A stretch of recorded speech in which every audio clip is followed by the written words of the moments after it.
오늘 마태복음 16장 13절에서 19절 말씀으로 신앙고백이라는 제목으로 은혜를 나누도록 하겠습니다. 우리가 같이 하겠습니다. 신앙고백.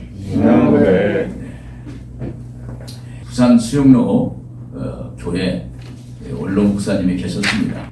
이 목사님은 그 6.25 동란 한국전쟁 때 아버지를 여의고 할어머니 밑에서 어렵게 살았습니다. 어렵게 살아서 중학교를 다니는데 너무 힘들었어요. 그래서 하나님 앞에 기도하려고, 하나님께 구하려고 교회를 아주 지극정성으로 잘 다녔다고 합니다. 그런데 중학생 때 혼자 생각해 보니까 어머니가 이렇게 많은 고생을 해도 가정 형편이 나아질 희망이 없는 것입니다. 그래서는 이럴 바에는 내가 죽는 것이 낫겠다는 생각이 들었습니다. 그래서 교회에서 자살하면 지옥 간다 하니까 자살하면 할 수 없고 해서 금식 기도를 하다가 죽으면 하나님께 용서받을 수 있겠다고 그런 생각을 했습니다. 그래서 죽으려고 금식 기도를 시작했습니다. 3일 금식 기도 했는데 안 죽는 거예요. 4일도 5일도 6일째 1회째도 해도 안 죽거든요. 그래서 이제는 한번 물도 안 먹고 온전한 금식을 해보자 해서 그런 금식을 했어요. 그래서 하는데 계속 하는데 어느 순간에 그냥 힘이 없어서 쓰러졌습니다. 그런데 환상 중에 예수님이 흰 옷을 입고 나타나셔서 이렇게 말씀하시는 거예요. 필도야, 고생이 많구나. 내가 죽으려는 것은 알겠는데 너 나를 위해서 살아줄 수 없겠니? 너 나를 위해서 살아줄 수 없겠니? 이렇게 하시면서 예수님이 예언하시는 것입니다. 그때 정필도 목사님은 어린 나이에도 내가 무엇이 간데 하나님이 나를 위해 살아줄 수 없겠니라고 예언하시는 거야. 이런 생각이 들었어요.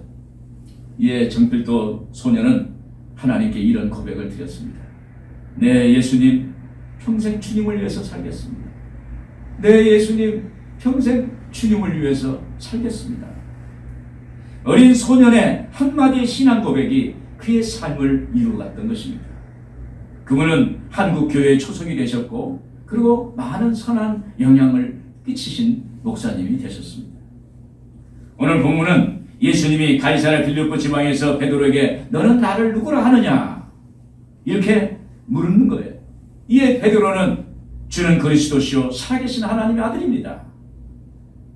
이때 예수님께서 베드로에게 말합니다. 너는 베드로라. 이 반석 위에 내 괴를 세우리니 음부의 권세가 이기지 못하리라. 내가 내게 천국 열쇠를 주리니 네가 땅에서 매면 하늘에서 매이고 내가 땅에서 풀면 하늘에서 풀리리라. 이렇게 말씀하시면서 칭찬과 너는 이렇게 살아라는 삶의 방향을 말씀해 주신 것입니다. 오늘 본 말씀을 중심으로 신앙 고백이라는 제목으로 은혜를 나누도록 하겠습니다. 먼저 우리가 주님께 드리는 신앙 고백은 주는 그리스도시요 살아계신 하나님의 아들이십니다 라는 것입니다. 15절 16절 보시면 이르시되 너희는 나를 누구라 하느냐 시몬 베드로가 대답하여 이르되 주는 그리스도시요 살아계신 하나님의 아들이십니다. 너희는 나를 누구라 하느냐는 질문은 믿음을 가진 신앙인에게 매우 근본적인 질문입니다. 이 말은 너는 누구를 믿느냐? 이 말은 너는 누구의 말을 듣느냐? 이 말은 너는 누구를 따라가느냐? 이러한 질문인 것입니다. 다시 말하면 내가 믿는 믿음의 주체, 신앙의 주체에 대해서 말하는 거예요. 결국 우리가 예수님을 누구를 믿고 있으며 어떻게 고백하느냐에 라는 것입니다. 제자들은 3년 동안 예수님을 따라다니지만 비로소 여기서 처음으로 베드로의 입을 통해서 예수님이 그리스도심을 고백하는 것입니다. 베드로는 주는 그리스도라고 고백했습니다. 그리스도는 헬라어로 크리스토스라고 하고 히브리어로는 메시아라고 합니다. 기름 부음 받은 자라는 뜻입니다.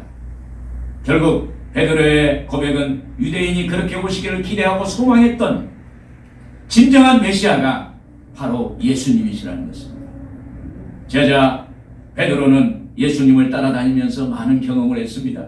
그래서 자신은 남들이 우물거리고 있을 때 나는 이렇게 믿습니다라고 담대히 고백할 수가 있었습니다. 주는 그리스도시요 메시아이십니다 라고 이렇게 고백한 것입니다. 또 베드로는 살아계신 하나님의 아들이라고 고백했습니다. 살아계신 하나님이라는 뜻은 하나님께서 스스로 계신 분이고 영화로운 분이시고 그리고 생명을 부여하시는 생명이 근원되는 분이고 그리고 과거와 현재와 미래를 역사하시며 살아서 역사하시는 그런 하나님의 분이라는 것을 나타내는 것입니다. 그래서 살아계신 하나님 아들이라는 것은 예수님의 신성을 강조하는 것이며 예수님께서 영원자존하신 하나님의 독생자시라는 것입니다. 그 당시 많은 사람들은 예수님이 베들레헴에서 태어난 사람으로 그리고 갈릴리 그 동네에서 목수로 일하는 요셉의 아들로 생각했습니다. 사람의 아들로 생각했습니다. 그런데 베드로는 예수님 속에 하나님 아들이신 것을 발견했어요. 보았습니다. 알았습니다. 베드로는 예수님이 공생에 시작하실 때 가나의 혼인잔치에서 물을 포도주로 변화시키는 처음 표적을 봤습니다. 이 가나의 혼인잔치에서 물이 포도주로 되는 기적이 예수님이 하나님의 아들이 되신 것을 드러내는 표적이 된 것입니다. 이후에도 베드로는 예수님이 행하시는 많은 표적을 보았고 경험을 했습니다. 그리고 더 놀라운 것은 예수님이 가다라 지방에 가셨을 때 귀신 들린 두 사람이 무덤 사이에서 나와서 예수님을 만나서 이렇게 말합니다. 마태복음 8장 29절에 그랬습니다. 하나님 아들이여 우리가 당신과 무슨 상관이 있나이까? 우리를 괴롭게 하려고 여기 오셨나이까? 하더니 그랬습니다. 여러분 귀신 들린 사람도 예수님이 누구시라는 것을 알고 있어요. 하나님의 아들이라는 것을 알고 말하고 있습니다. 그런데 제자들은 입을 열어서 주는 살아계신 하나님의 아들입니다 라고 고백을 제대로 하지 못했습니다. 그런데 베드로는 한 것입니다. 믿음과 확신이 있기 때문에 한 것입니다. 여러분 예수님은 이 바쁘신 와중에도 왜 이런 질문을 하셨을까요? 그것은 복음의 핵심이었기 때문입니다. 반드시 꼭 짚고 넘어가야 할 주제가 되기 때문에 이렇게 말씀하시는 거예요. 사도 요한은 복음서에 기록한 목적에 대해서 이렇게 말합니다. 요한복음 20장 31절에 오직 이것을 기록함은 너희로 예수께서 하나님의 아들 그리스도이심을 믿게 하려고 함이요 또 너희로 믿고 그 이름을 힘입어 생명을 얻게 하려 함이니라 그랬습니다. 우리가 반드시 믿어야 할 복음의 핵심은 바로 우리 주 되시는 예수께서 그리스도가 되시고 하나님의 아들이 되신다는 것을 아는 것입니다. 당시 로마 제국의 주는 가이사 시저였어요. 시저가 로마의 주요 모든 식민지의 백성들의 주였습니다. 식민지 백성들은 시저를 가이사를 주님으로 이렇게 고백을 했습니다. 그런 상황에서 예수님을 주님이라고 부른다는 것은 로마 제국에 대한 일종의 도전이었습니다. 그럼에도 베드로는 예수님을 나의 주님이라고 불렀고 그리고 결국 베드로는 십자가에 거꾸로 매달려 죽어 순교했던 것입니다. 그 300년 만에 기독교가 로마 제국의 국교로 선포되었던 것입니다. 여러분 우리가 주님을 알고 신앙 고백한다는 것은 하나님의 영광을 얻는 일입니다. 베드로는 그런 의미에서 복을 얻은 거예요. 복을 받은 것입니다. 17절에 그랬습니다. 바요나 시몬아 내가 복이 있도다. 이를 내게 하는 이는 혈육이 아니요 하늘에 계신 내 아버지시니라 그랬습니다. 여러분 예수님을 알고 구주로 그리스도로 하나님의 아들로 믿고 신앙 고백한다는 것은 하나님이 알게 하셔야 받는 복이에요. 하나님이 알게 해주셔야 입으로 고백할 수 있는 복인 것입니다. 여러분 하나님이 여러분의 영안과 영의 귀를 열어주셔서 예수님께서 그리스도시요 살아계신 하나님의 아들이라고 알고 경험하는 축복받는 여러분들 되기를 주님의 이름으로 축원을 드립니다. 그리고 주님은 우리의 신앙 고백의 터 위에 교회를 세우십니다. 18절을 같이 한번 읽어보겠습니다. 또 내가 내게 이르노니 너는 베드로라. 내가 이 반석 위에 내 교회를 세우리니 음부의 권세가 이기지 못하리라. 예수님이 베드로에게 너는 베드로라고 말씀하세요. 이 말씀은 내가 주는 그리스도시요 살아계신 하나님의 아들이라고 고백했으므로 바로 네가 베드로야. 네가 반석이야. 베드로, 반석은 바로 너 자신이야. 너 자신의 삶이야. 베드로, 바로 너야 라고 이렇게 말씀하시는 거예요. 내 말씀처럼 반석처럼 되라는 것입니다. 베드로는 이렇게 예수님의 말씀으로 격려받고 칭찬받았습니다. 이때 그 베드로의 마음속에 야, 정말 내가 반석이 돼야지. 내가 반석 같은 믿음을 가져야지. 정말 반석 같은 믿음으로 생활을 해야지. 이렇게 마음속으로 수없이 신앙 고백을 했을 것입니다.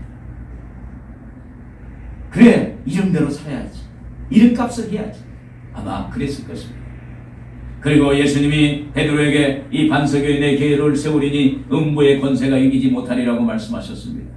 주님은 베드로의 신앙 고백을 반석을 삼아서 그 터 위에 교회를 세우시겠다는 거예요.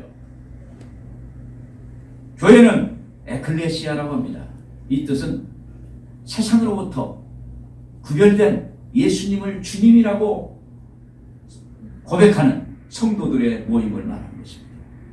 그러므로 우리가 한 사람 한 사람의 신앙 고백의 터 위에 그리스도의 몸된 교회가 세워지는 것입니다.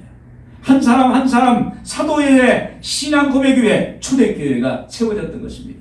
이 신앙 고백 위에 하나님의 교회가 세워지는 역사가 나타나게 되는 것입니다. 그러므로 그 한 사람의 신앙 고백이 중요한 것입니다. 신앙 고백은 내 삶으로 합니다. 말로는 하는 것이 아닌 것입니다. 행동으로, 삶으로 하는 거예요. 여러분, 삶으로 행동을 한다는 게 얼마나 어렵습니까? 정말 어려워요. 신앙 고백을 내 삶으로 드러내고 내 삶으로 나타낸다는 것은 어렵습니다. 그러나 우리가 십자가의 멍에를 메고 예수님 십자가의 멍에를 메고 예수님을 따라가면 그것을 능히 할 수 있는 역사가 일어나게 되는 것입니다. 제 친구 목사님은 가족들이 6.25 한국전쟁 때 예수 믿는다고 다 순교당했어요. 총살당하고 축창에 찔려서 죽었습니다. 왜냐하면 예수님을 주님으로 보신다고. 그렇기 때문에 아버지, 큰아버지, 작은아버지, 어린 조카들, 친척까지도 모두 총살과 축창으로 찔려 죽었어요. 그럼에도 그들은 예수를 부인하지 않았습니다. 예수를 주는 그리스도시요 살아계신 하나님 아들이라고 믿었어요. 고백했어요. 선언했어요. 그리고 순교를 당했습니다. 그들의 예수님 믿는 신앙 고백이 죽음 앞에서도 반석 같은 터 위에 많은 후손들이 예수를 믿게 되었고 그들이 각자 교회가 됐던 그런 이야기를 제가 들었습니다. 18절에 보면은 너는 베드로라 내가 이 반석 위에 내 교회를 세우리니 라고 했습니다. 이렇게 말씀하신 것은 베드로에게 말씀하신 것이 아니라 오늘 베드로에게만 해당되는 것이 아니라 오늘 우리 이 땅에 살아가는 모든 사람들에게 너는 베드로라 이 반석 위에 너 신앙 고백 위에 하나님의 교회를 너를 통해서 이루리라 이렇게 말씀하시는 것입니다. 여러분, 교회는 건물과 장소가 아닙니다. 건물과 장소는 교회를 세우기 위한 필요한 도구일 뿐입니다. 결국 우리 각 사람이 교회입니다. 우리 모인 공동체가 교회인 것입니다. 내가 교회인 거예요. 여러분, 예수님은 저와 여러분을 위해 이 땅에 오셨고 십자가에 못 박혀 죽으셨고 부활하셨습니다. 예수님의 죽음과 부활은 건물과 장소를 위해서 한 것이 아닙니다.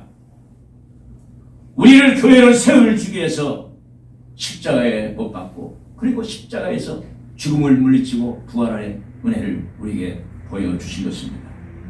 예수님은 반석 같은 신앙 고백 위에 사람들을 모임을 회중을 세우실 때 그 어떤 것도 막을 수가 없다는 것입니다. 음부의 권세가 이기지 못하리라. 죽음도 막을 수가 없다는 것입니다. 하나님의 교회, 우리가 하나님의 교회를 세워질 때 음부의 권세가 이기지 못하리라.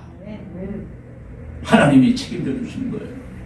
그 어떤 것도 우리를 막을 수가 없는 것입니다. 여러분, 우리 각자가 교회인 것을 다시 한번 깨닫는 여러분들 되기를 주님의 이름으로 축원을 드립니다.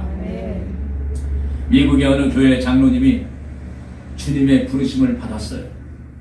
돌아가시기 하루 전에 담임 목사님의 신방을 받았는데 참으로 평안한 얼굴을 하고 계셨어요.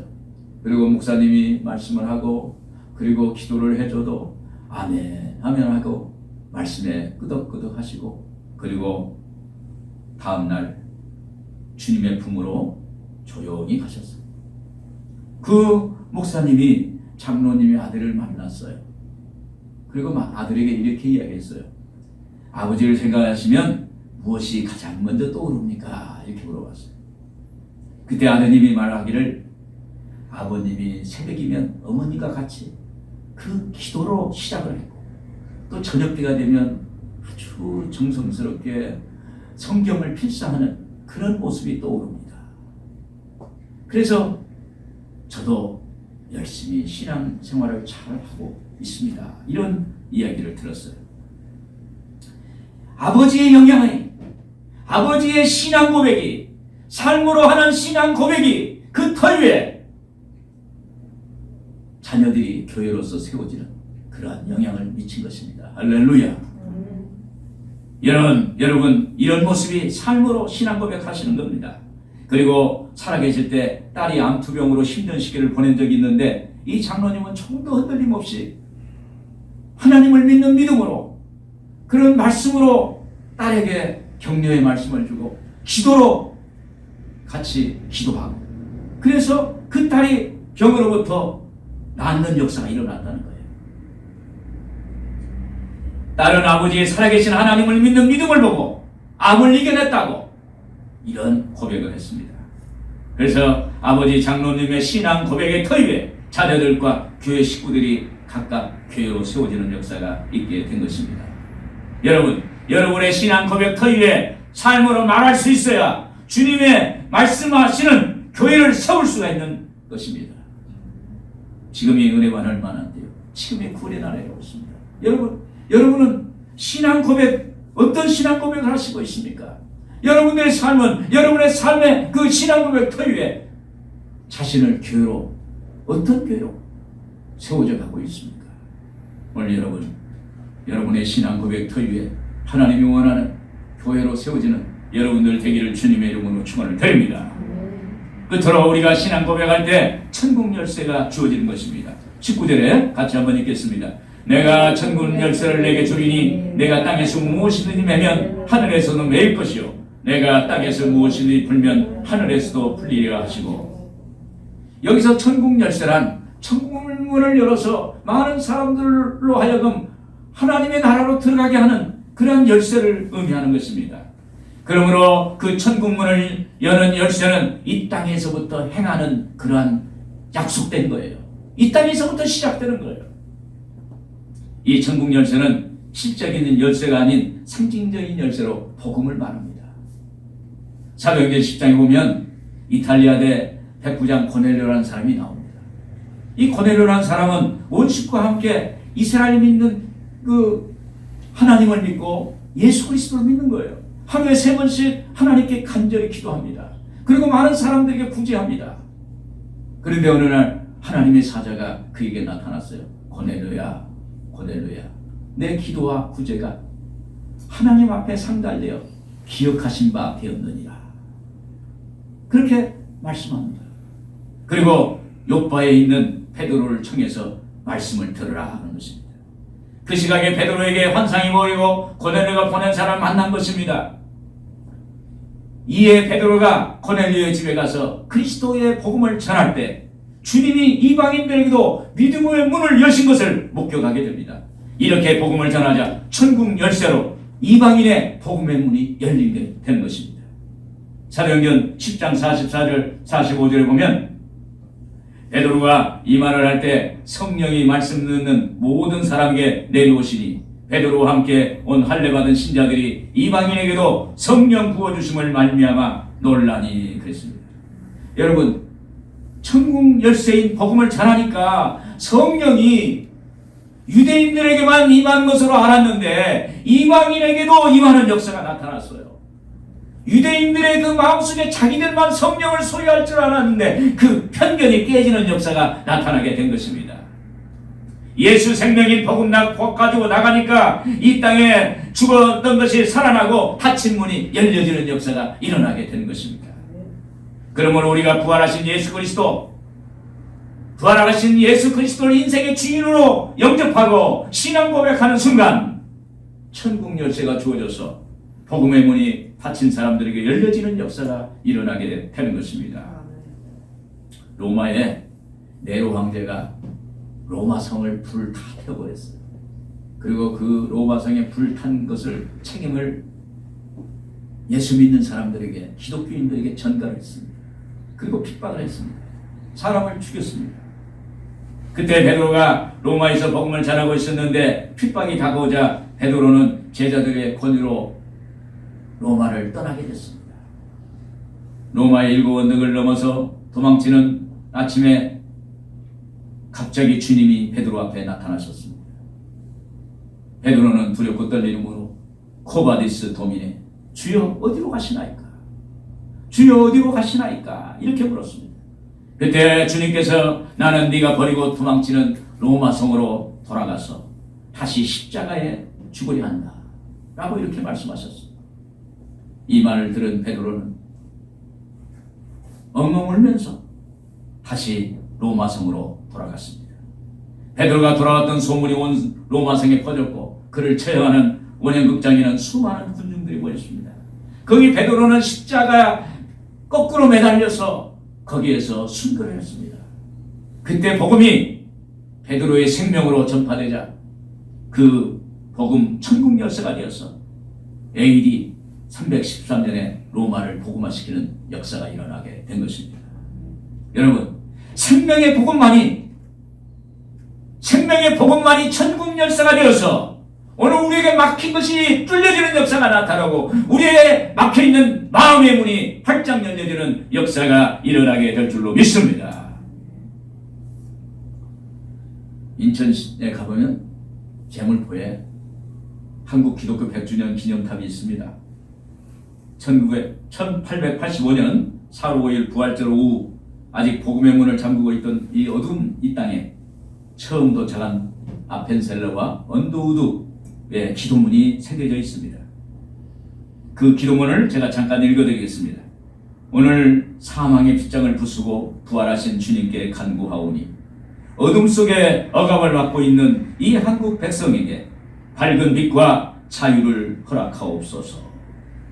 이런 기도를 했습니다. 여러분, 이 두 청년의 상륙으로 오늘 우리가 사는 어둠의 이 땅에 복음의 문이 열린 거예요. 복음이 천국 열쇠가 되어서, 생명의 복음이 천국 열쇠가 되어서 이 땅에 복음이 전파되니까 이 백성의 마음의 문이 열리고 복음화가 되는 역사가 나타나게 된 것입니다. 그런데 천국 열쇠인 복음은 우리를 하나님 백성이 되는 것으로 멈추지 않습니다. 복음이 들어오면, 복음이 천국 열쇠로 우리에게 오면 인간과 인간 사이에 묶인 것이 풀어지고 죄사함과 평화의 새로운 삶을 가져오는 역사가 나타나게 된 것입니다. 이 땅에서부터 우리는 천국을 경험하게 되는 것입니다.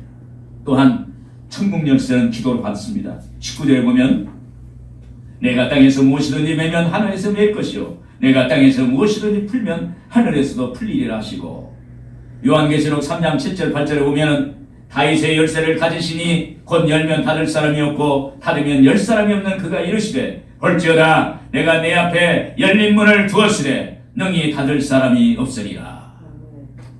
여러분, 예수님이 베드로에게 주신 천국 열쇠를 우리에게 주셨습니다. 그 천국 열쇠로 기도로 하나님께 구할 수 있다는 것입니다.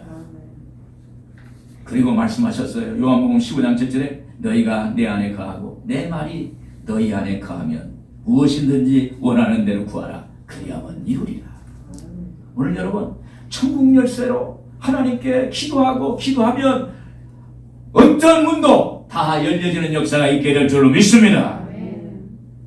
암으로 고생하는 여자 집사님이 계셨어요. 이 여자 집사님이 암이 너무 중했습니다. 그래서 어려운 시간을 보내고 있었습니다. 그때 그 집사님의 어린 자녀들이 엄마의 병을 낫게 해달라고 하나님께 애타게 기도하는 거예요. 교회 학교 선생님들이 기도하면 응답을 해주신다고 병도 고쳐주신다는 말씀을 듣고 이 어린 아이들이 열심히 하나님께 기도를 했습니다. 그런데 놀라운 것은 이 집사님의 암의 크기가 조금씩 줄어드는 거예요.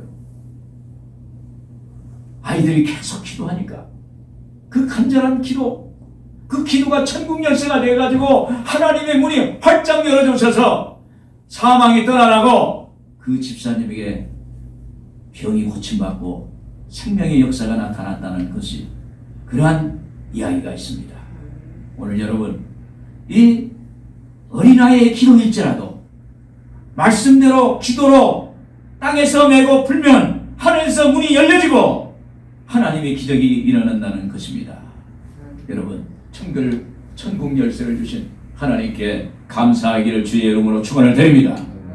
결론적으로 우리가 드리는 간절한 신앙 고백은 주는 그리스도시요 살아계신 하나님의 아들이라는 것을 고백하는 거예요.